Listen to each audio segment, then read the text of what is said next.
Mesdames et messieurs, c'est un réel plaisir de vous revoir. Merci à vous et abonnez-vous aussi massivement à cette chaîne Gossip DRC News. C'est votre Junior Louéré. Merci à tout le monde, partout dans le monde. Merci à vous pour la confiance. Aujourd'hui, c'est un réel plaisir encore de le revoir sur cette plateau de Gossip DRC News. Jusqu'à vous, là, avec lui, on va analyser, on va parler actualité, donc on va parler tout musicalement.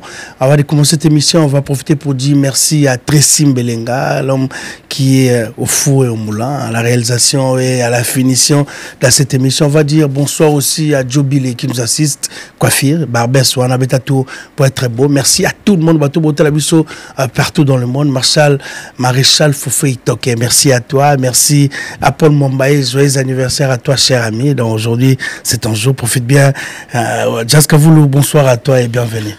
Bonsoir Junior Louéré, bonsoir à tout le monde qui nous suit à ce net moment. Et je pense que tout ce que j'ai à les souhaiter, c'est bonne détente. Merci beaucoup, mesdames et messieurs, c'est un réel plaisir de le revoir encore, de le recevoir. Jaskavoulou, l'habitué de cette émission. Merci à tout le monde, partout. Jour J-4, héritier Watanabe. Héritier Watanabe vous donne rendez-vous à Dôme de Paris, ex-palais des sports. Donc, jour J-4, l'orchestre est arrivé avant-hier à Paris, donc confirmé. Donc, héritier Watanabe, aujourd'hui, répétition, ça. Il y a 2 jours de répétition. Aujourd'hui, il répète quelque part. Donc, c'est privé, c'est pas. Mais jusqu'à vous, on va parler d'Héritier Watanabe. Jour J-4, héritier Komaki. D'abord, héritier à Paris. Au Télégramme est arrivé. Bah oui. Déjà, ton Rodaki peut avoir ces jours-là dans la gare du Nord. Bien que l'heure à laquelle ils ont prévu, comment. Oh ouais. Avec des décalages, moi je sais pas. 18h, 21h. Sur RMAB, tout et tout. Voilà. Donc voilà. On a vu. Et quand on est dans le métro, tout et tout, on a une image. Mais sauf que c'est pas un truc à faire 2 fois. À ça, on est déjà dans la scène musicale, avec la gare du Nord, tout sur la gare du Nord. Pourquoi le faire 2 fois? Bon. À la place, jour à match, il fallait des jours à match parce que dans jour à match, tout le monde a dit. Il y a Kalapenza, il y a Paris, Babimakou difficilement. Okay. Ils étaient là. Elles étaient là. Donc, on avait peut-être occasion, il y a des journées à match. Ou soit, il y a des jours à match, le public, public, on est riche. Il y a Bankale, il y a Mikili. Il fallait avoir des jours à match. Il fallait finalement Aya. Mais après, vous savez, avec moi, dans musicien, Orbayaka, Orbatika Koya, Orbayaka, Orbatika Koya. Donc voilà quoi. Voilà, c'est une de temps dans l'image à château. Mais est-ce que ils ont déjà couleur et concert aux Ala avec cette ambiance où ils ont un château, je vais motiver la jeunesse, Héritier Watanabe. Est-ce que concert ils ont samedi jour J-4, ils ont déjà couleur que concert ils ont récite? Ouais, ils ont concert ils ont été, ils ont fait un bazar propre, bazar chic, bakatasuki, bona boye, va, baki bina na rythme ya wenge, voilà donc Tracy Mbelenga. Mesdames et messieurs, là c'était l'arrivée de l'artiste musicien Héritier Watanabe à Château-Rouge. Tracy Mbelenga comme un pomba à Panzabatu. Donc toi qui na métro, mais au qui m'a mon rare métro artiste à côté. Déjà le métro je ne pense pas. Métro 4. Non beaucoup côté. Tu côté besoin à métro. Métro 4. Château-Rouge dans notre bima libanda. Non, c'était Château-Rouge. Château-Rouge, mais Château-Rouge Zagiwana, Héritier Watanabe, il y a quelque chose le staff na balinga gezaboye. Donc l'équipe, on attend le rendez-vous, c'est ce samedi à Paris, donc samedi Dôme de Paris. C'est l'arrivée de l'artiste à travers cet écran de Tracy Mbelenga. C'est merci beaucoup de Héritier Watanabe pour la 2e fois qu'il est à la gare du Nord. La première fois qu'il la scène musicale, mais on est remis là parce que Bataleka est tellement ébélé, embouteillage Ngombi, donc après police et quand Héritier Watanabe à partir de la gare du Nord, mais quand même on a réussi à faire sortir l'artiste, de continuer le métro, Château-Rouge. Je voulais faire un tour à Château-Rouge, saluer tout le monde, Mboutalombi, Bazaki Wana, tout Bazaki Wana, Élysée, tout Bazaki Wana, Dadi Mavungu, Dézola London, tout Bazaki Wana, assisté à un événement où c'était le samedi. malgré c'était à 20h, Makamebele, ils avaient fermé déjà à Château Rouge, mais le rendez-vous c'est samedi. Est-ce que au Sosomi billet, bateau télévision partout, Allemagne, Bruxelles, Canada, Pichumbombo, na pesio moto télévision à Bruxelles, Sikoyo, nous tout au côté samedi pour assister à cet événement de l'artiste Héritier Watanabe qui vous donne rendez-vous. Venez écouter la musique intelligente avec l'artiste Héritier Watanabe, Toto Yatembe, orchestre Mobimba, Baza déjà à Paris, première délégation selon l'organisation. On attend cette deuxième délégation. Il y en a invité, mais on attend, c'est samedi. Est-ce que vous l'avez un dernier mot par rapport à Héritier Watanabe? C'est le samedi. Aux Alouanes, samedi, à Dôme de Paris. Oui, c'est samedi à Dôme de Paris. Tout découvrir ça pour une première, vraiment pour Nanga, en tout cas. Palais des Sports, ouais. Voilà, Palais des Sports, on est comme à Dôme de Paris. Comme à Dôme de Paris, ouais. Ouais. Des Bercés comme à Cor Arena, Palais des Sports comme à Dôme de Paris. Ouais.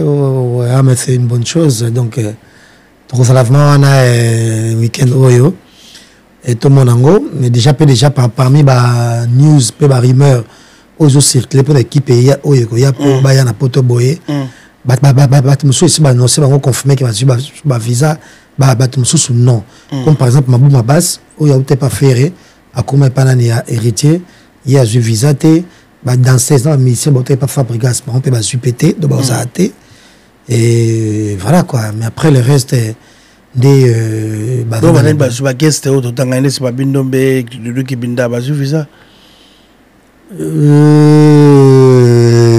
je m'étais en tout cas parce que tant tout n'a pas tout basé mieux placé on peut cette information claire et nette ça s'intéressait beaucoup plus à ma mission pas Fabregas et puis nani Mabou Mabas ndé ba confirmer biso qui va suba visa donc ba oyate. Mais ce qui est de Babindombe, Bakibinda, ça je ne sais pas encore, mais c'est sûr, Bango de Saint-Maurice est déjà en avance. Peut-être Bango a la chance à avoir un visa, qui sait. Ok, merci beaucoup. Bato Botalabi sur le rendez-vous, c'est samedi avec l'artiste Héritier Watanabe. Je vais essayer d'appeler Héritier en live. Bato Botalabi sur, comme ça, repasser message. Bato Botalabi sur ma babillé, continuer à recevoir ma babillé. Si l'artiste prend le téléphone, on va appeler sa message à la live, va expliquer bien Sabino, tout bateau, tout balinga la bonne musique, boya. On attend Héritier Watanabe sur qui va répondre. Mais merci à tout le monde. Bato Botalabi. Tu vas réveiller ok, merci beaucoup Lazare. Tout le monde était là, la jeunesse, merci. Nous avons un billet. Dans les ATK qui après samedi, aux zombies billets, pour soutenir la culture. Dans Héritier Watanabe vous donne rendez-vous. C'est samedi Oyo, partout dans le monde. Beaucoup t'aura déjà Paris parce qu'aujourd'hui on est mardi, jour J-4. Héritier Watanabe, Dôme de Paris, ex-palais des sports, Rosala Wana, Bissotou, Rosala Wana pour assister à cet événement où ça l'a bien na carrière. Et puis influenceur suprême. On était là, tout le monde, toute l'équipe d'Héritier Watanabe. Tout le monde dans base Mageta, Damien Dimana, tout le monde, tout ça qui on a Stomy Boy pas Zalaki dans bateau Stomy Boy Doudumbis, donc c'était la grande famille jeunesse aimé de Sambi, aimé de Sambi Mukonzalem tout Bazalaki on tout ça qui na ba master belé dans tout ça qui on a la moni c'est de Alamba pas Zalaki tout le monde en jeunesse tout à Bota on est arrivé. Héritier Watanabe a tout quitté ce métro donc pour la toute première fois avec cet amour Stomy Boy non c'est pas possible Stomy non changé quoi Héritier Kamwe dans toi surtout t'es dans matin on a quitté dans Azali Bosso l'artiste est là dans à 15 qui tellement chaleureux Héritier Watanabe vous dit merci Paris la jeunesse Héritier Watanabe à 5 millions merci beaucoup non merci on va se retrouver le samedi tout le monde quand on est jeune on est Héritier Watanabe on se retrouve le samedi Somba Bilamba Don Pablo Angelos donc avec on somba billet 50 tous là billet tout le monde bazala qui wana pour assister on va profiter pour dire aussi joyeux anniversaire à Maman Wiva tout ça un anniversaire malgré on le souhaite en retard mais c'est déjà passé. Joyeux anniversaire Maman Wiva dans les lots Tokanisio quand même merci beaucoup Héritier Watanabe Le rendez-vous, c'est samedi. Merci beaucoup, Jazz Kavoul. On va parler de Ferregola. Ferregola, jour J-19. 19, Ferregola, comment il a Paris, on était là le matin pour le recevoir à l'aéroport Charles de Gaulle. Ferregola qui est un maître. Bon, il balé caca. Ouais. Bon, c'est toi qui étais là. Ouais, voilà. Donc, et puis, pourquoi je n'étais pas là? Parce que je n'étais pas saisi. Tu vois, il y a quand même un format qui est et je n'étais pas au courant. Mais sinon, dernière ligne droite, en tout cas, semaine, ou après semaine, il y a un bon Miloulou, si je ne me trompe pas. Non, 2 semaines. Hein. Dans 2 semaines, hein? Dans 19 jours. Ah ouais. Dans 2 semaines et quelques jours, dans 2 semaines, 5 jours. Là, c'est l'arrivée de Ferregola. Donc là, c'est en exclusivité. Bateau Bozoï chance au Talaté. Là, c'était le samedi aussi, le matin, vers 7h30. Là, c'est à Charles de Gaulle pour recevoir l'artiste Ferregola Aïe, à Paris. Le musicien arrive. Dans cette délégation, soit Monsieur Komaki avec 3 musiciens. Bayaki Nabutu, à 18h. Il y avait Adji Solo, Alliance, la danseuse, on a mis combien Nabutu. Évariste, pardon. Tout l'orchestre, tout le monde arrive le 28 à Paris. Dans le 28, comme on a Paris, mais Ferregola, excusez-moi, samedi. Donc, on a samedi très calme. Donc, calme, mais tellement mon cas, c'est un qui va te informer, t'es jazz, même pas informé. Dans le bi, par rapport à y arriver à faire, ils sont tellement calme, zaté. On a quand même informé. Maintenant, je ne sais pas comment ça s'est passé, mais je ne pense pas que l'idée qui va rentrer en haut est populaire. Voilà, il qui n'a pas catimini dans l'intimité. Ok.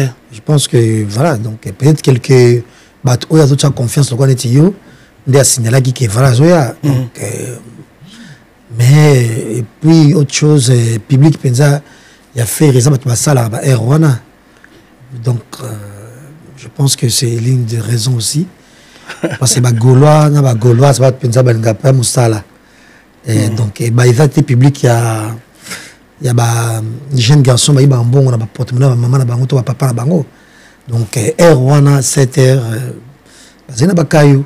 donc c'est l'une des raisons voilà mais ceux qui ils a qui que on va passer bango que nous qui était 20h peut-être on va payer ngombi pour bah si misala OK moi la confiance dans le public on a gauloise en tout cas vraiment voilà il va y avoir mon bonhomme mais ah mon bonhomme na tongo c'était ils étaient pas au courant et puis président les gens à Moussala et même fait on n'a jamais basé ces genre de personnes au qui Moussala il n'y a pas quand même l'aéroport quand même tu vois mais peut-être air mobo au Bakayo ici là généralement à partir de 18h 19h là peut-être il y a mais puis ils a Charles de Gaulle quand même beaucoup il y a la Charles de Gaulle le quoi Bozoya na Camagnola tu vois un peu tout quoi Bozoya na aéroport Anzili. Tu vois, comme nous, des Français, par exemple, on fait de notre mieux pour tout respecter, même Bokango Oyo, ou et puis sur Valère, dans mis sur Bateau. Parce que nous avons pas mal en France, mais ils sont français. Aéroport roi Charles de Gaulle, ils ont placé. Voilà. Et si quand Oyo, beaucoup il y a un aéroport en Zili. Il faut qu'il y ait cette différence-là. Tu vois? Donc je pense que c'est ça. Et puis, Charles de Gaulle, c'est pas Château Rouge. Charles de Gaulle, c'est pas. Voilà, Charles de Gaulle, quand même. Ok, merci beaucoup. Mais on va parler, tu as peine 3 millions de vies, 11 jours, Ferregola. Tracy Mbelinga, dernièrement, on a fait toute cette discussion, moi, audio, mais Ferregola, 11 jours, 3 millions de vies. Il y a un amour illusoire. Et faire à promettre, Gaulois, tout le 7 na ING Arena. En tout cas, Nzembo, il fallait la confusion. Parce que faire déjà, nous savons que Nzembo, Nzembo, Mokoloboye. Fallait improviser tu ne même pas au bois Nzembo à bois Nzembo fallait boire Nzembo 5 jours avant faire ou 3 ou 4 jours avant faire Nzembo le aussi 11e jour il a fallu que j'ai dans 17e jour 16e jour lelo à bois qui en avance mais il y a une différence totale parce que bateau ça te bandit laquelle on comprend et on recommence on prend et on recommence mais ça va quand même falloir 2,2 millions de vies c'est ça 2 millions de vies point D voilà mais c'est une tabara qui le bosso une tabara qui la sima ça 3 millions D comment 3 millions D dans 11 jours 3 millions D ça les belé parce que nous doit se payer dans ta chante du panda qui nous dit Pour Charlotte Dipanda, à part entière, c'est une cantatrice. Ok. Ah, mais toi, pas de musique, pas de Maoyemba. Dipanda, là, c'est une Camerounaise, si je ne me trompe pas. Camerounaise, oui. Mais Abundana Balinga, là, Abundana Babona Boy. De ah, mais toi, une musique qui m'a cassé dans Zana. Mais qui met le paix, abi, maman habité, moi, exact. Tu vois, c'est genre de musiciens qui peuvent tout faire. Mais idéologie, c'est nous, rumba. Donc, rumba trap. À moi, ils ont les gens encore rumba. Mais rumba, il y a trap. On a ça dans le comme il m'a dit, c'est qu'elle est. On a ça dans le bongo. Nuance, monter, tout. Ok. Bien que, nous avons besoin de jazz, tu trouves que rumba normal. Toi, trop conservateur, tu as un rumba normal. 3 millions. 11 jours, 3 millions de vues. 3 millions de vues. Quand il fait dans la Bolora, il va payer ça étant, peut-être dans 2 mois, 4 mois, il va payer 3 millions, qui sait. Mais après, maintenant, on va passer à la musique qui toko. Eh ben, sur la musique qui toko, ça va crier, il y a une musique qui est bien. Et sous ces choses, en tout cas, Bakunzamboka. Ok. Et sous ces choses, que Bakunzamboka, beaucoup de sa place. La musique est jetable, la musique où tout le monde a ça, la musique où même on a ça. On a fait un peu de temps, on a dit mon père bien, c'est mélodie bien. Incroyable, incroyable. Mais pour ne pas qu'on y ait pas beau, il faut me dire pour droit amour illusoire, on m'a dit. Pour qu'on y ait pas pourquoi tu vas mater, on m'a dit.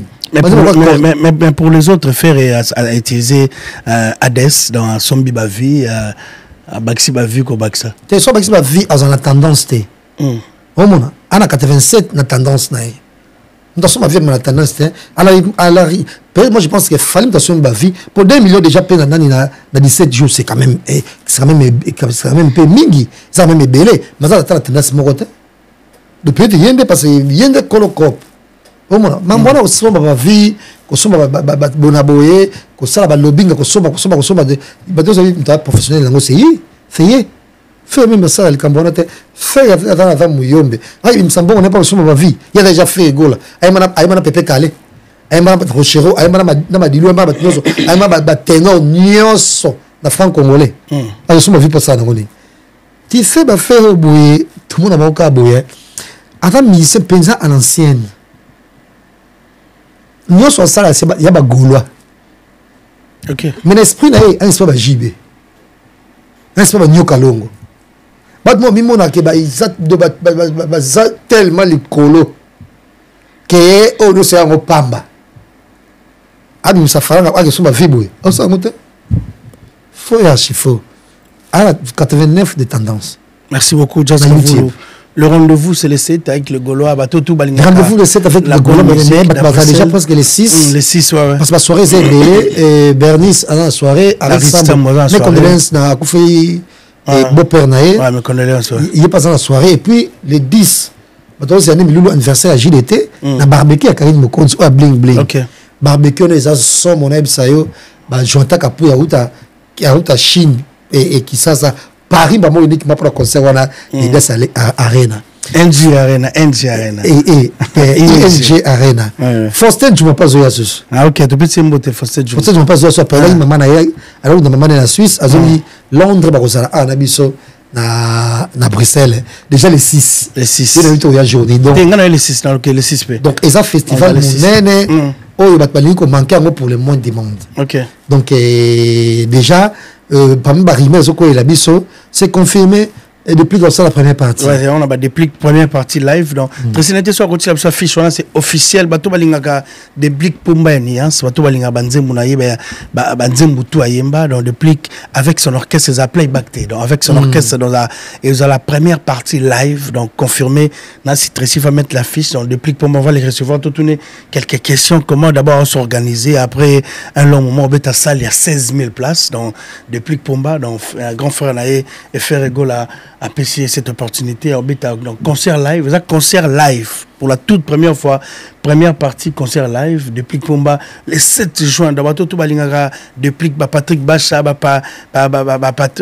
Kadima dans Christian Kadima na peso Kadima de Bundes na peso mbote Paul Momba Zado Fumu ya Zela tozo ya tobiki torena tozo ba Versailles kuna na Bruxelles donc tozo ya wana na Bruxelles donc depuis Pomba na biso ya Nias dans notre ami Levi Sabotana bango tout ba massa Levi Sabotana bayani kainga la moni invisible Junior Yombo Fabrice Dombolo Bamasta tout ya Bruxelles toute la jeunesse oyo balingaka depuis Pomba dans boya depuis comme ça la première partie live donc avec son orchestre pour depuis qu'il y a un orchestre Mapoto et avant d'année ana ba mission donc boyo ka ba bolozi boyo ka ba limba les représentants boyo ka ba rumba tout depuis ka beta avant le pas de la matin donc c'est officiel donc celle moto oyo a robeta live première partie on l'appelle Deplique, tout balingara Deplique, pas serre, tout balingara Deplique, Pomba, Niance, Baouta, Canada, États-Unis, partout dans le monde. Venez, beaucoup avant, pour assister à la live, Deplique, Robert Telabino. Merci beaucoup, merci à Tracy Mbelenga, merci à tout le monde. Rendez-vous, c'est le 7 ING Arena. Bon, continuez, Kosumba billet commis presque à la fin. Donc, Badbabeng, absolument, pour un téléphone le 6, dans un téléphone à Moussala. Donc, Badbabeng, absolument, pour déranger, demander des billets. Bon, Somba billet pour assister à cet événement avec Ferregola et invité Naïd depuis qui fera la première partie de ce concert. Merci beaucoup, merci à tout le monde, merci à Bruxelles, on sera là les 6 pour tous en mouvement, comment ça va se passer, une image, na Bruxelles, merci à tout le monde, merci. On va parler de Fali Poupa, on va parler directement de Jean-Marie Kassanda, parce que Jean-Marie Kassanda, la minute où on a raison. Kassamba. Jean-Marie Kassamba, le journaliste, l'excellent JMK, l'excellent journaliste patron, il y a Télé 50, hein, Télé 50, fallait avoir la légende pour lui. Je crois qu'il a fait une émission, il a retiré un peu, mais le jour-là, où il y a la pitopale na YouTube, fallait pour fallait avoir la légende. D'abord, juste que vous le bateau, on a vu que pour la légende face à légende, c'est quand c'est iconique. Quand c'est légende, c'est une icône dans le domaine Mosongo Topakala. Où il y a une source d'inspiration. Où il y a Bato Bazo et Bato dans le domaine naïe. Bah on refuse comme ça quoi mais après a une certaine notoriété et puis et bourré de talent dans le domaine Mosongo Topakala. Ouais, mais après cela on doit ajouter dans ma valeur morale un tout petit peu. Voilà, je pense que est-ce que Fali fait dans Makamoto Tangi, est-ce que Fali ne fait pas partie de Makamoto? Non, ne fait pas partie de ça. Fali n'est pas la légende. C'est là où Fali la légende. Non, la légende parce que les gens, il faut même Fali façon de traiter les musiciens. C'est comme si étranger, moi tu as eu bangoté. Donc les musiciens moi ils ont dans boka mo boy après, musiciens mo boy, na bango. Et même pas combo na bango, et même pas bango.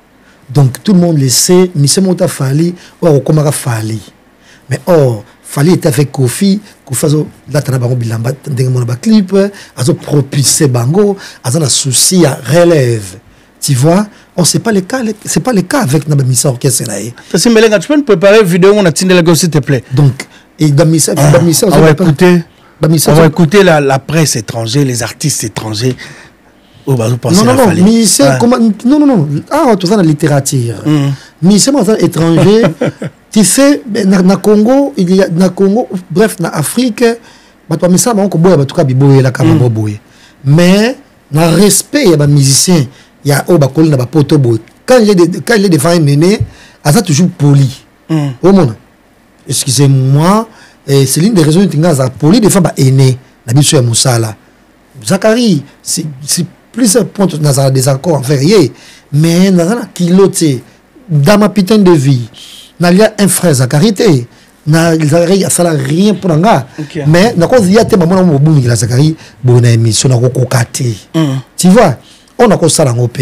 Zachary c'est une autre époque, c'est une autre mentalité. Biso mito c'est jazz. Ce que Zachary fait maintenant c'est biso. Au monde, comment ça analyse donner ce qu'il y a pakala. On a un leader et analyse, tu vois. Mais la côté maman ko bungela Zachary. De même na monde na biso, vu respect la personne ba aîné, vu On va écouter Jean-Marie. On va écouter. Mais c'est normal. On va écouter. On va écouter. Quand je pense que moi j'ai la chance de le rencontrer, parler, c'est une grâce. Mais bref. On vous appelle la merveille, The King, le professeur L'Aigle, les gens passent. Vous êtes une légende de la rumba congolaise. Bienvenue dans votre Paris des Arts. Merci. On va parler. Je me demande encore comment est-il possible que certaines personnes ne se rendent pas compte de ce qu'ils représentent pour des millions de personnes. Mais on reparlera de ce genre de mépris envers les Africains une autre fois. De toute façon, ce qu'il faut retenir, c'est jusqu'à ce qu'ils comprennent ou pas. Et puis on s'en fout puisque au moment où je vous parle, on est en train de bombarder Yémen. Vous voyez le Yémen? C'est en Afrique. Yémen. Vous voyez le Yémen? C'est en Afrique. Merci beaucoup, merci. Merci beaucoup, merci à... Merci beaucoup. Merci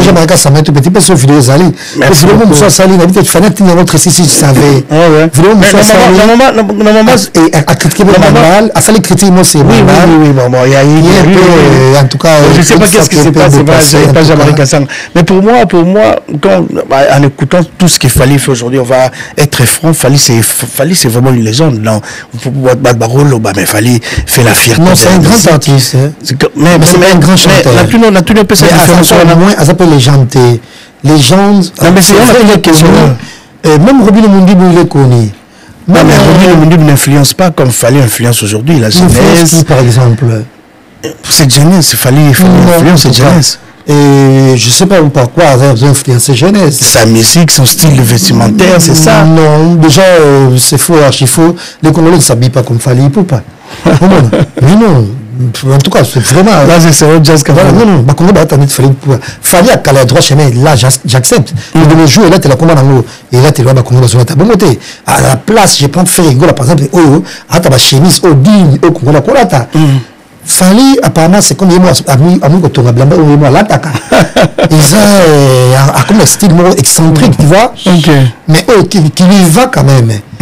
Moi, je pense que une légende, c'est quelqu'un qui est connu ou excellé dans le domaine de sono de Pakala ou a influencé les générations et Ozoya, certes, mais il faut ajouter à cela, en tout cas, moi, valeur morale. Il fallait les cas à la télévision, à nier bananaï, à nous avoir un tatouage, à nous avoir un consommateur quoi, banane,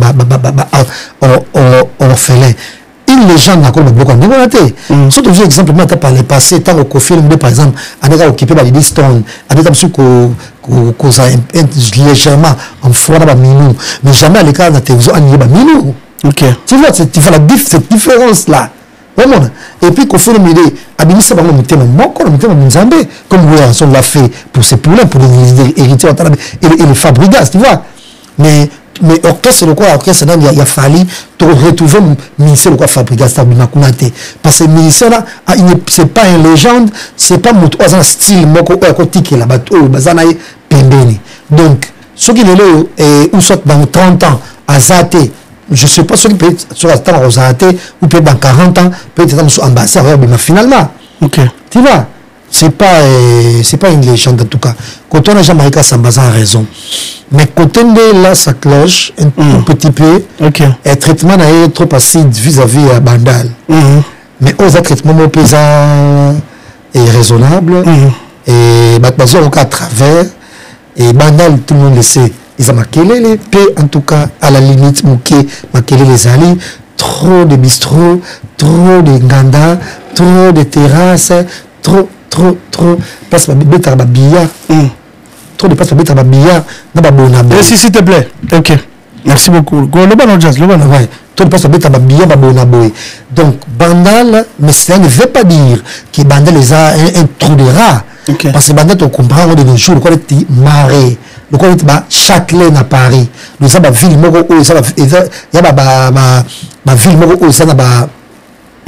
ambiance, tu vois. Ok. Il y a de l'ambiance dans la bandal. Et on a toujours pas dire naé abaki pe bandal et ça et quartier moko donc il y a deux fois. Non mais là c'est manquer de respect. Ah, c'est pas manquer de respect aussi. Dire des choses comme ça là. C'est pas manquer de respect aussi. Peut-être que façon est-ce que c'est vrai ou c'est un peu discriminatoire. Okay. Mais ils ont manqué de respecter partout. Ils ont un quartier où il y a des gays, bazalaka. Moi, je suis à New York et il y a un quartier où ils ont Soho. La Soho, la bandale, comment le quartier il y a des gays. En tout cas, bandale, en tout cas, et c'est vraiment iconique. Il y a des gays. C'est pas possible. Vraiment, voilà. Et ce auquel on a dit dans Londres, quartier, moi, ils appellent on a boyé, ouvement, on a soigné, on a bien soigné. Déjà, quartier, moi, il y a des gays. Même si on a Paris, Châtelet, na Marais, il y a quartier, il y a des gays. Vraiment, mais peut-être déjà Marie, et Kassamba, sa façon de Belango, c'est la légèreté, tu vois. Voilà, mais moi, je confirme que ndenge okomona bagay na bandal omona ona kasavubite par exemple omona ona na ngingite par exemple omona ona bumbute par exemple omona ona kitambote par exemple mais na bandal penza hein omona baza libre na pona bango et puis ils sont légion tu vois c'est comme si place basalaka il y a plein de salons de coiffure bagay ba ngapela salon de coiffure mingi il y a un peu de nganda bagay ba ngapela nganda mingi ba funga ba terrasse tout et tout il y a plein de places ba garçons ba traîner beta ba billa bagay ba ba garçons ba on a pas ba garçons ba place ba billa donc c'est normal. OK. Dès par exemple Anzili ou Achango il y a des gays aussi mais ba ça la bango certes mais ba ça tellement ba couloir kimbuta bon de ba ça la bandal. Mais est choqué à même Bateau Bandal, ils sont très choqués. Non mais je sais pas qu'est-ce qui se passe avec Jean-Marie. Excellent Jean-Marie Kassana. Qu'est-ce qui se passe? D'abord c'était Fali, c'était un des Ganda. Bon, c'est pas Bandal, ils Banda. Mais Bandal, ils ont commis une paix intellectuelle des gens qui vont au bazar. Il y a trop d'intello. On va rappeler que Bagay et puis généralement bazar intello. Non, arrête ça. Donc, sont tellement dans l'histoire et intellectuel, ma casse, c'est bagay. Donc,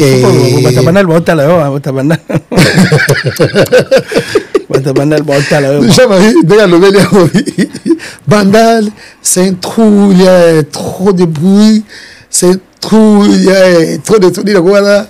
Et puis Bandal, il y a des défauts. Est-ce qu'il fallait des légendes dans ces questions-là? Partout dans le monde, vous allez répondre dans les commentaires. Est-ce qu'il fallait selon Jazz Kavoul, parce qu'il fallait un artiste monter. En tout cas, la légende, il faudrait que ça s'appelle valeur morale. Mais quand tu parles de valeur morale, la légende sur YouTube. C'est vrai? Oui, la légende sur YouTube. J'ai tous les critères. Le bana boya nga somna ça l'émission je sais présenter une émission hein le bana la de mauvaise humeur somna la capable de bonne humeur ne bossa émission caractère tout ça va et puis ngai muno sa pousse na pembeni nga akoma star Nutio par exemple netie ba Kirite Timpi netie ba Saratola netie ba Fifisiwa netie ngana mima ba na YouTube oyo Rafine Toumba, non, on a YouTube. Personnel. Des fait Evelyn Camo, on a YouTube, c'est boyé. Mais qu'est-ce que vous bon, selon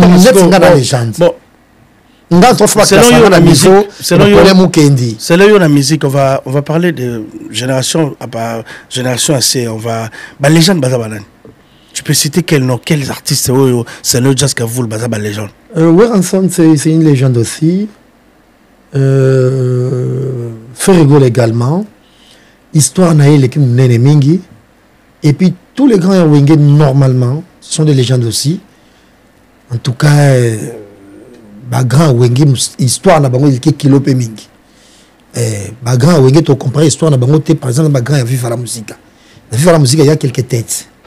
Mais déjà, quand on voit Didier Massela, il est énorme. Quand on voit Alain Makaba, donc déjà, tu as une certaine estime.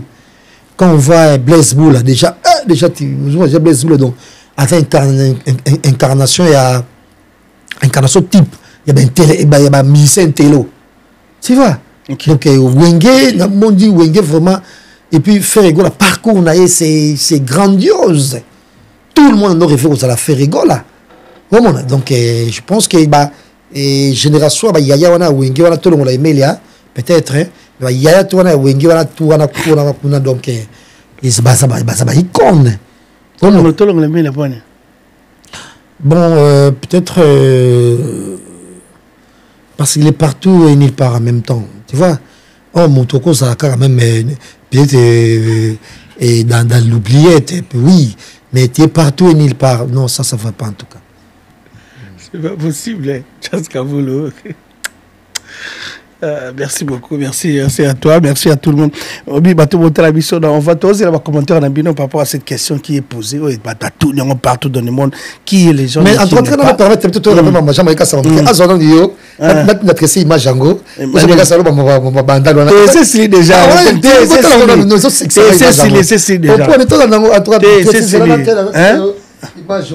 Ok, moi je vais profiter pour. Guilherme, on va réfléchir et on a pu se monter hôtel émission partout dans le monde. C'est la question aux autres dans la légende, dans la légende. Est-ce qu'il fallait pour pas la légende, toi la légende? Je sais pas, chacun va appeler ça va venir, chacun appelle ça va venir exemple qui y a la légende pourquoi, il y a la légende pourquoi, il y a la légende pourquoi, donc il y a pas la légende pourquoi, légende vivant. Il y a la légende vivant pourquoi, il y a la légende vivant pourquoi. Merci beaucoup. On va profiter pour dire bonsoir à Blaise Genda qui regarde cette émission. Bonsoir à Maréchal Fofé Toké, Don Paul Angelos. Merci à tout le monde. Merci à Popol et Bangwa, qui regarde cette émission. Il y a Gloria. Merci à tout le monde. Oui, vous savez, Akitsakanda, Popol et Bangwa. Oui, vous savez, Akitsakanda, Azara calme, donc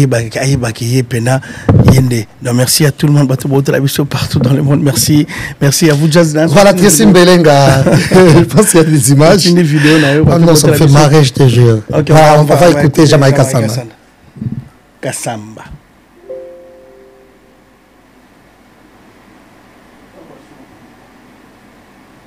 Sont exacts. Plus de sens de vie. Bandal, c'est les trous. Mais Bandal n'a plus de sens de vie. Bandal, c'est les trous. Bandal, c'est le bruit. Bandal, c'est... oui, Bandal, c'est aussi... C'est vraiment déplorable. Et Bandal, c'est aussi les deux fois. Ben oui, mais Jean-Marie... Mais Bandal n'a plus de sens de vie. Bandal, c'est les trous. Bandal, c'est le bruit. Bandal, c'est... Ben oui, Bandal, c'est aussi... C'est vraiment déplorable. Et Bandal, c'est aussi les deux fois. Ben oui, mais Jean-Marie... Mais est-ce qu'il est conscient? Merci à Tracy, merci. Est-ce qu'il est... Est-ce qu'il est conscient de ils ont pensé, on va laisser ses pensées comme ça. Pour éviter parce que ça fait longtemps, ça fait plus de 16 ans donc ça fait longtemps dans la poto il y avait c'était pas comme ça, il y avait de bars, oui, effectivement, mais c'était pas les cas comme je sais pas. Quelque part à moi raison qui est namutu oyo penza oyo linga calme net nga calmete en tout cas nga ba quartier chaud ba Pantin Bervilliers Saint-Denis nga kota bongo omona nga ba quartier mouvement ozo vivre Saint-Denis Pantin Bervilliers ba place mo là nga mona batu bazoleka, j'aime ça, mais namutu mouvement oyo linga moi calme bah pas moi calme des chics parce que na Bandal mais chaque coin il a une terrasse, des bistrots. Mais à quoi le bâtiment qui est sans vie exacté non sans vie ça ma casse c'est trop tu vois dans bongo il y a un motorisé à Paris à Nabiso à Châtelet comment ça marche na Châtelet abi comment ils en a marée par exemple ils a place na marée tout na Châtelet awanganda en face nganda donc kede nganda heureusement na poto makele za te ça mais kede nganda qui dit nganda qui dit prostituée donc moi appelle des filles moi bateni moi légèreté bon na mouton on a ça moi mère c'est mon qui tu vas moi comme ndumba na défonter na moko mais pour regarder moi comme ndumba tellement moli bandumba trop la vie et tout le monde normal il pas comme tape sur ndumba ah il faut là quoi bango tu vois un peu donc on tape sur moi na peine pas comme je sais pas moi comment donc c'est ça Bandal par exemple aujourd'hui tu vois vous na Kisasa il y a des quartiers ou des communes où soit 3 à la limite en tout cas vraiment aujourd'hui affaire bar c'est partout dans Kinshasa les autres quartiers Bandal nganda ça partout na so tu Bandal bon matonge oloba nini bon ba commune quoi banji matonge na bandalité donc Bandal même comment Bandal Barumbu Bandal Barumbu. Donc c'est bon marché. Bandal Barumbu. Parce que même ville totalement mouquée. Parce que ville est beaucoup plus administratif. Soit la kangi la bouton d'après Bandumba Babimi. Ou soit terme et vulgaire. Ou il y a son employé déjà. Bref. Tu vois. Donc, mais na moyi, boye, place au commun qui ambiance autour de vie. Pour notre ça en face à pépinière. Il y a une pépinière. Comment ça s'appelle il y a ça Oasis ça habitation Oasis en face à pépinière wana je te dis Junior na 10 heures bangandeza na 10 heures ça déjà plein à 10 heures je te dis hein 10 heures, plein à 10 heures. Bah, j'aime bah, fana bah, bouillon, y a mouton tabac, y a bakoso, bah, zomela, bonaboué. Quand on va tout ça, on tombe en place, on a des bah, y a bien ça. Bah, tombe à tout le monde, bah, on va faire des personnes, on tombe à genoux, louer. On loue, c'est bon, on va revenir à Sima. Il fait ça, Sima. Ah, toi, peut-être ça, Sima, de place, on va tomber à Kabato.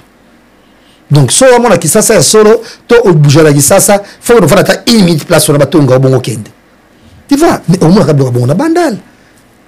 Quelque part, en tout cas, quelque part, il a raison.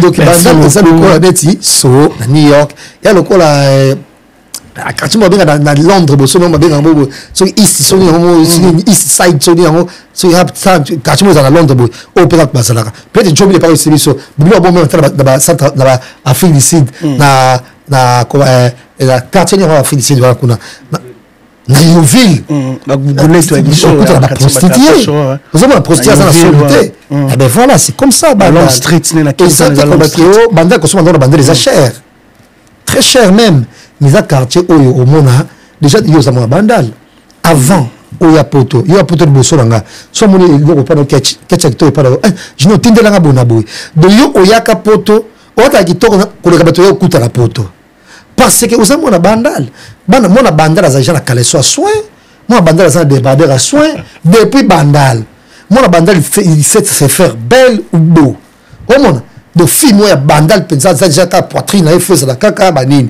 ah bah soutien il y a cher il y a soin il y a propre c'est ça les leaks c'est Bandal les leaks mon Bandal atala na salon pas na bango mais ça vous avez premier tobima amisolo basket moya sika amisolo pantalon moya kitoko sika ou à côté ça la pressing à l'attaque ça va rendez-vous moi so que toi fait moi il y a fati amisolo costume à côté ça la pressing azanango maintenant c'est moi ngingi azanango na noté faut des fois qu'on n'est pas jobile faut des fois qu'on n'est pas nani ya Prince Chabani faut des fois kuna c'est juste ça Bandal tu peux bien et bah lesbien bandaka toujours bah vrai chéri bah vrai chéri banane bana Bandal Vagé banani ba vrai Joe ba vrai so banani bana Bandal mais c'est normal c'est pas possible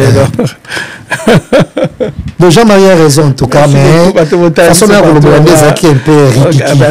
un peu vulgaire bon c'est pas parce que c'est pas aujourd'hui la commune à Bandal dans sur Jazz Kavulu voilà avis à Jazz Kavulu mais Jazz Kavulu on va parler de Jibin Piana pour la sorte qu'on a des questions Jibin Piana annulé là si bah raison le bimi il y a annulation en concert à Jibin Piana c'était pas le visa donc il va sur visa bon on a Jibin Piana c'est Chéribé Tanzania Masaki na biso Chéribé Tanzanie parce que ba visa mo ba c'est la Grèce ba Patrick Adogo ba ça déjà ba tous ba visa partout on a déjà tout le monde là-bas mais Chéribé fait une première Patrick ba visa mais c'est pas bien cette façon de procéder OK C'est pas bien en tout cas, c'est pas bien en tout cas. Si on a annulé concert, on a eu parce que vous voulez pas par respect na ba fan na ifata na page na comme message mort de profond. Pourquoi pas na page à cause de message mort ba filmer image et Géry Mouzadi Moubala Lisette Kabengel a été longtemps fait billet. Même moi on avait des pauvres vieilles Gotanzam. Moi on a le bosso. Là aux États-Unis. Dijou Maëla a quitté uniquement. Mais non donc c'est pas cette façon-là procéder en tout cas. Non mais j'ai bien enfin aligné sur le salon en athée, aligné quitté. Ah mais fallait annoncer une semaine en avance. Bah on a fait déplacer té. Bah toi bah man bayaki. Bah soit réserver un hôtel. Bah ça bah bon nabo. Qui va les rembourser? Nous c'est juste ça notre souci. Hein, tu sais aujourd'hui les gens souffrent mais bah pour ça moi gaieté. Parce que bah tu veux personne bah ça bah dépression. Toi bah bon au sécaraté. On peut se candidater on t'a fait une fois faut dans la 4x4 tu vois un peu voilà donc est-ce que tout ça là bah tout ça on ka boye kaka même tata les papa chéri allez on t'a les garçons sur la goût tu vas faire ticket na ke binga na ngai oya ba mo boya ki ba après boye mais le zate non en tout cas à ça les bien on fera ces périssabiso absa même ata les qui faire à la ING Arena à ça surprise à la ING Arena abi mana podium on est bougé mon abi mana podium abi na sur la goût na chetani ben voilà peut-être voilà a confirmé ça aux la ING Arena. Est-ce que nouvelle date ça annonce bientôt BCBG? Oh non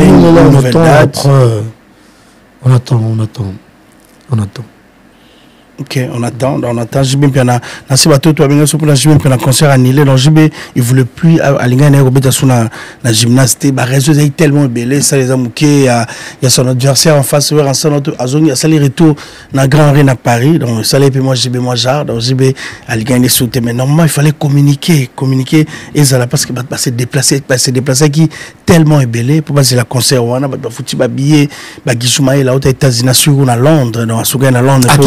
De Lausanne baillé Suisse donc baté belé ba côté des gens en silence ba na hôtel ba ozela jiba comme parce que jibe nous a se confirme sur ba comme wa ko longa vendredi pour ba comme na OK jiba za na ba visa donc c'est faux à faire visa BCBG ba zo ba visa ba tout ba zo ba visa mais jibe n'a pas voulu se déplacer dans aucun scénario pour venir jouer donc on sait pas mais bientôt le fanatique de JB bientôt wana si JB a annoncé date na salle Moussou je crois que ça sera double donc on a mois de juillet donc préparez-vous au mois de juillet JB va se produire mais je sais pas pourquoi tu sais que va comme ça pour parce que le juillet c'est bientôt aussi juillet Azaga a un mois et demi il y a Robert dans le producteur et JB puis on a annoncé nous ces dates va se préparer pour basuma babillet JB tellement de fanatiques au bana besoin mon ça fait longtemps plus de 10 ans JB habite sur na poto te bazo zela pena on a JB ba ko banzembo wana o bersabiso ba massage et ça la biso énormément bien. Juste que vous avant de clôturer cette émission on va parler affaire Didiston. Nancy après émission il y a Kofi Olomide qui a répondu à tout sauf rien. Il a répondu na makambo batatu balobaka na nzela na makambo babula rapé na nzela a répondu qui ngo mais il y a sa fille qui a répondu na makambo na Didiston.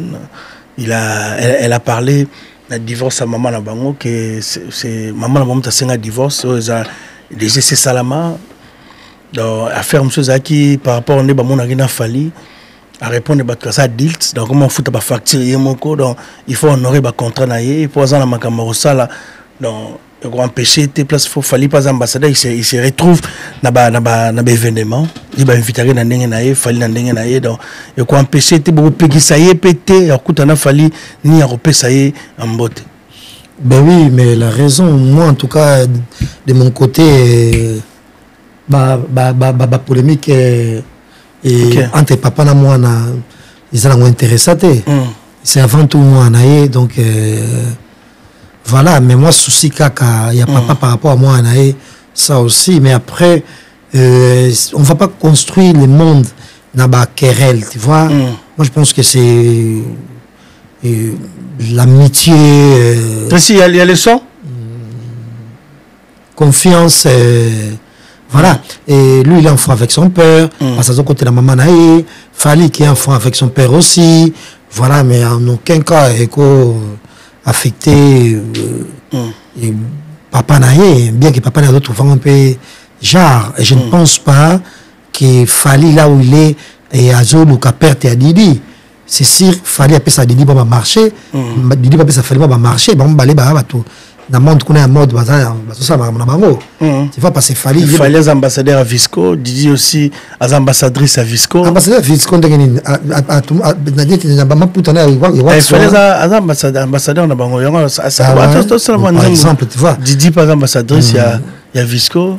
Bakuta na ba défilé le boutin Didi aujourd'hui a permis ba fille besoin influencer masse donc azara na ba défilé comme fallait puis azara ba défilé bakuta na on t'a monsieur no déranger ba te belé pour ni bakuta na bakanga photo mais Didi expliquer raison bakuta na ka mais il a raison et batba ça na TikTok na bango ba lingi bako ça na bango mais ça c'est avant tout une affaire à famille c'est l'une des raisons là-bas qui et c'est par là que j'ai pas trop apprécié l'émission en soi, bien que les villes étaient véridiques.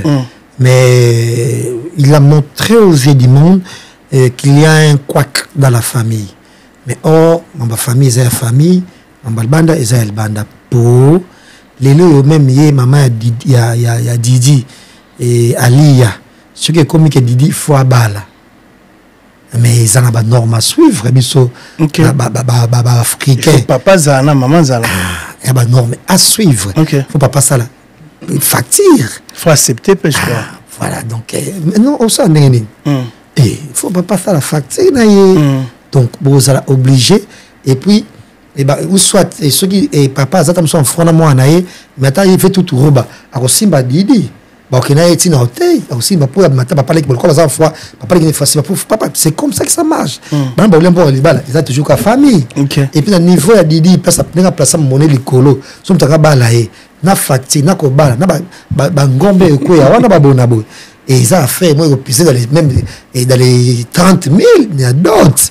Tu vois, donc, famille moi c'est pas 5 mois que famille papa ne 5 belé Didi a matia komi bongo akoli na mbonga ba agepa qui est ba confirmé yango moni divorce est la fin du monde té mona divorce est la fin du monde té ou soit football ngana pour les meilleurs et pour les pires tu vois mais ceux qui au quoi sous pire wana té faut pas divorcer mais mon temps ça les chemin na tu vois ba alia il faut souhaiter au monde mabe ya nani ya souhaiter au monde Kofi mabe la été en échange pe koto pe souhaiter au monde pe bango pe mabe la bango te c'est pas sur moni et Kofi zo seka bango zo sa bango passe to Kofi zo moni ali zo seka no bezo sa et zo sa Kofi passe mais non c'est pas comme ça que ça marche moi je pense que couple ko se séparer nango mais nous tout ça mara bona botika nous dans les bons c'est ça donc bon pe ça et Didi chance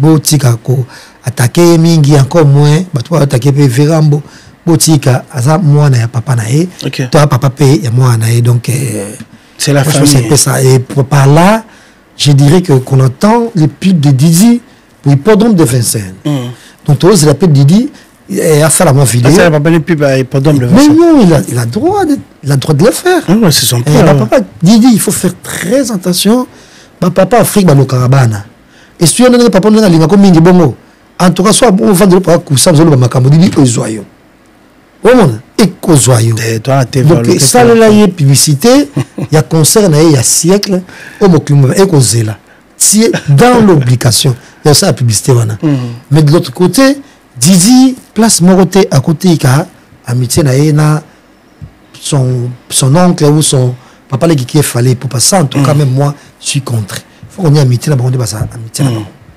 voilà merci beaucoup merci Didi le message de Jazz Kavolo dans Jazz Abi c'est là papa non publicité à Hippodrome de Vincennes sur telle émission merci beaucoup Jazz merci à toi donc merci beaucoup d'avoir accepté cette invitation quel est le dernier mot dans na makambo tozoleka pour clôturer l'émission mais tu il fallait pas ça jamais ça matin à combo c'est vrai donc tu veux dire on va faire ça l'émission invité hein pas sur la soute après pas tant comme émission té tu es sous donc c'est que j'aimerais que ça va salon exprès il fallait gagner les PV mon père Wenge Boy venez je besoin de dire mon colo il fallait gagner la téléphone hey bato wenge oyo nini nafali angele boy vie moko wenge baoka fali ato gangela vie moko wenge na telefone baleki mpe ozelaka featuring na baya mpe ozelaka mais Robin Mundibu c'est fini hein na ba papa mo boy signing ya il monte aux côtés mon fali ma mon pe c'est kushitaki yango wana ti on ça va générer qui marchait bien et signing secondaire adninga ya katna écoute ko pour la finga bandi côté wana finga ko finga te bazo bandi ko finga ipe na monde ba finga bango yo ça ba fanatique ba fanatique voilà et puis na ba larbe na ba voilà mais na ngamba Robin boti ko finga fali moi je suis contre ngana Robin et l'autre écoute tout côté en froid façon à retraiter Ferré. OK. Ferré n'est pas son ami, c'est un grand frère. On doit des respects aux grands frères. Même moi comme je suis là et il y a des musiciens na moi respect en tout cas. OK. Ata to za to coopérater. Maintenant ko na comme bango na moi voulu bato na moi légèreté ça ba fali ba Ferré pour toi peut âge moko. Tu vois mais bato ça ba kolo makasi na moi dignité mo boye na moko banga. Il faut respect ezala.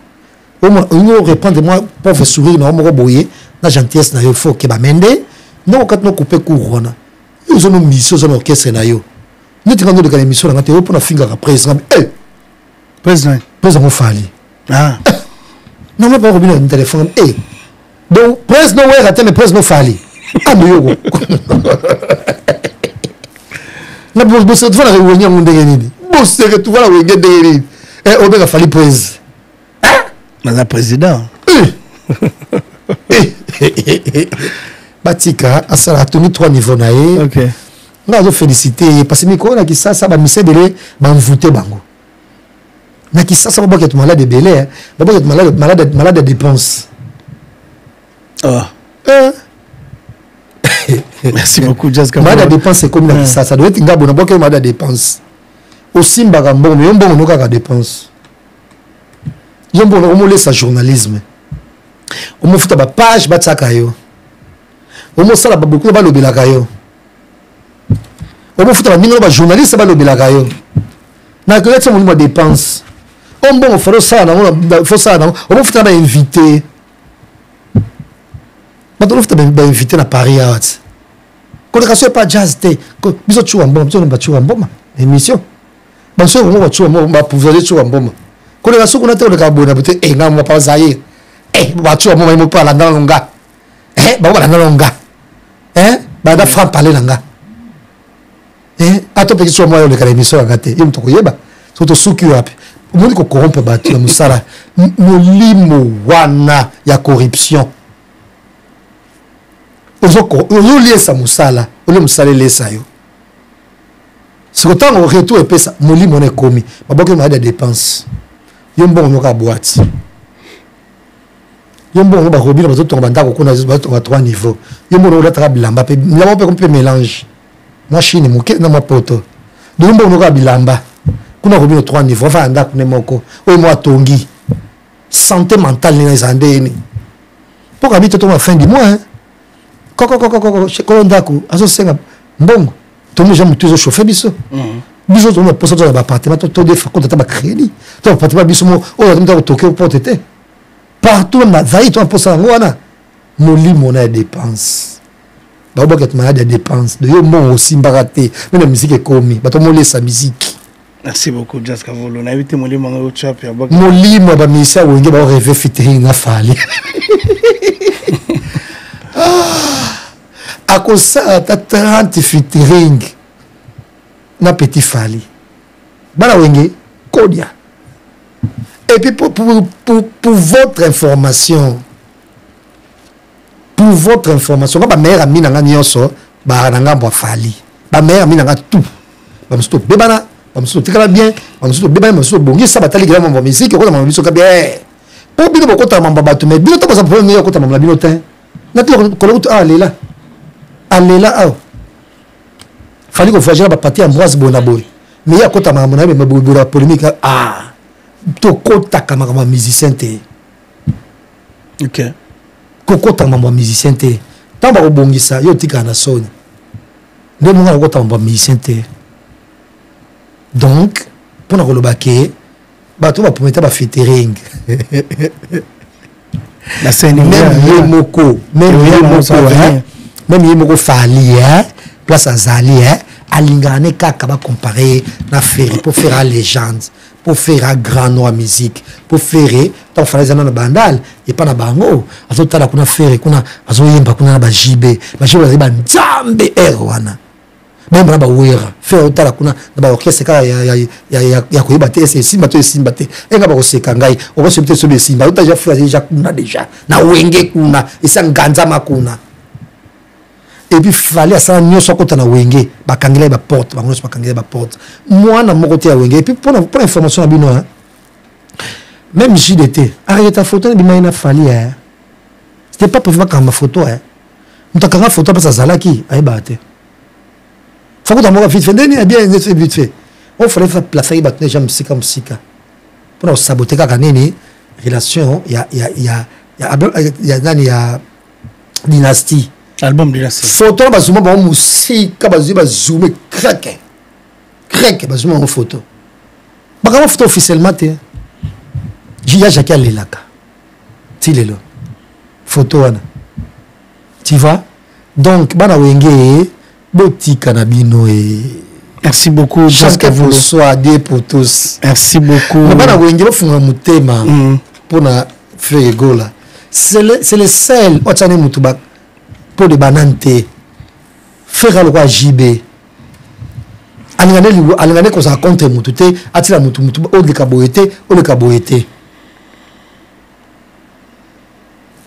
tout ce qui on a bandi merci beaucoup on arrive à la fin de cette émission aujourd'hui merci beaucoup Gobelisha je t'embrasse on va rappeler que toutes ces vanités par cause c'est ma futa bonalati boya ami et koleka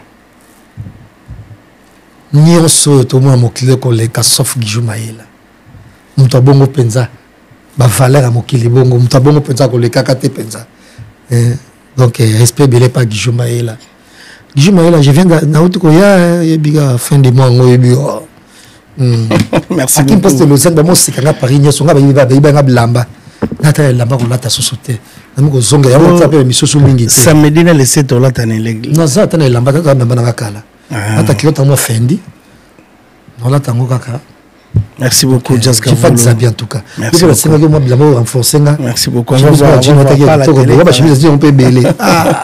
merci beaucoup les Kamel ya Mukonzi donc après bientôt Bina Damarive bateau tout balingaka le cette groupe légendaire ya rap les Kamel arrivent à Paris le 29 on va faire beaucoup des émissions ici avec et merci Aïcha Baïvanga la porte de Paris na cousine Aïcha tu peux se mbote Aïcha